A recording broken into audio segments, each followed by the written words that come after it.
කොළඹට වැසි වැටුණු සැඳෑවක තරුණ ලියෝ තම සීයාගේ පරණ අට්ටාලයේ තිබූ රහස් සිතියමක් සොයාගත්තා.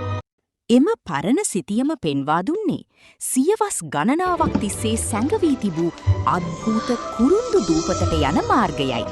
අභිරහසේ සෙවීමේ අධිෂ්ඨානයෙන් යුතුව ලියෝ සහ කපිතාන් මායා සමග ඉන්දියන් සාගරය හරහා යාත්‍රා කිරීම ආරම්භ කළා.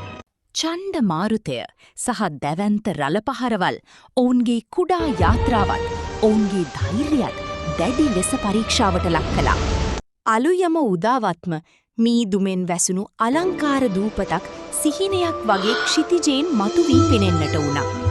කුරුන්දු සුවඳ පිරි ඝන කැලෑව මැදින් පෞරාණික ගල්කණු ඔවුන්ව දූපතේ අභ්‍යන්තරයට මඟ පෙන්වුවා. දූපතේ රහස ආරක්ෂා කරමින් සිටි දැවන්ත ශෛලමය සිංහරූපයක් හදිසියේම පණ ලබා අවදි වුණා. ආරක්ෂකයා පසුකර ගිය ඔවුන්ට රන්, රිදී සහ වටිනා කුළුබඩු වලින් පිරුණු රහස් නිධන් ගැබක් හමු වුණා. නමුත් දූපතේ සැබෑ වස්තුව එහි සැඟවුණු ඉතිහාසය සහ සොබාදහමේ සුන්දරත්වය බව ලියෝට වැටහුණා.